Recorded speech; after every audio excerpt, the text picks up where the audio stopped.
yaz ayıydı. Herkes tohum işiyle uğraşıyor. Biz de aynen tohum ekiyoruz, arpa ekiyoruz, fiye ekiyoruz. Gübre pahalı, bayağı bir pahalı, mazot pahalı.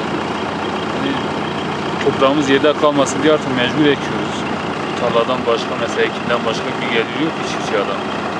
Evinde memuru yok, geliri yok, aylığı yok. Mecburen çalışacak çiftçi adam. Biz evdeyiz yani, evde kalsak çoluk çocuk hep aç kalacak. Çiftçilere hibe vermeli, mesela destek vermeli. Ne bileyim, işte mazot, gübre desteklemeleri zaten veriyor, biraz daha artması lazım. Mesela ek olarak yine vermesi lazım mazot, gübre. Her bir köyde bir çiftçiye çıksa bu da iyiydi.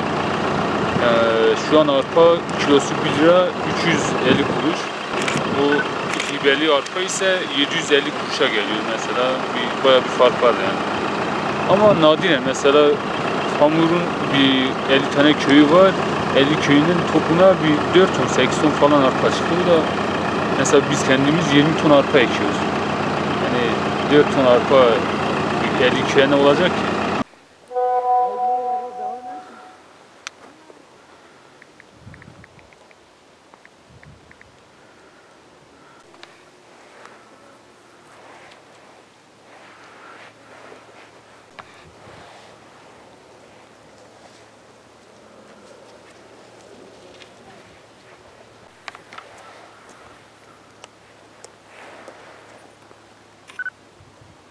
Hayvanlara bakıyoruz. Mecbur evde kalmışız.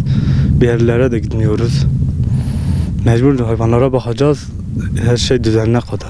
Devlet çiftçiye destek vermesi için istiyoruz.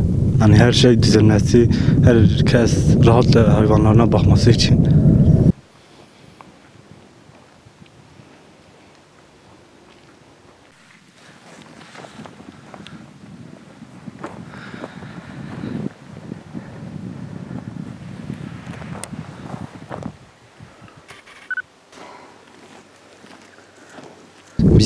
Biz mecburiyetten üretim yapıyoruz. Şimdi şu anda inşaatta çalışan abilerim vardı, babam vardı. Şimdi hepsi mecburiyetten, koronavirüsünden dolayı hepsi eve çekildi. O yüzden çiftçilik olmasa da zaten bu Doğu bölgesinde başka yapacak bir şey olmadığından dolayı mecburiyetten çiftçilik yapıyoruz. Hayvanlarımıza bakıyoruz. Bu konuyla ilgili de devletin birazcık bize destek vermesi gerekiyor. Çünkü bunca tüm her şey durmuşken biz sadece üretim yapıyoruz. Yarın öbür gün bir şey olduğu zaman mecburiyetten mecburi olarak tüm topraklar ekildiği zaman hepsini mecburiyet olarak devlete verilecek. Hepsi karış karış topraklar, buğdaydan un yapılacak, devlete verilecek vesaire şeyler. O yüzden devletin bize daha çok yardım yapması gerekiyor.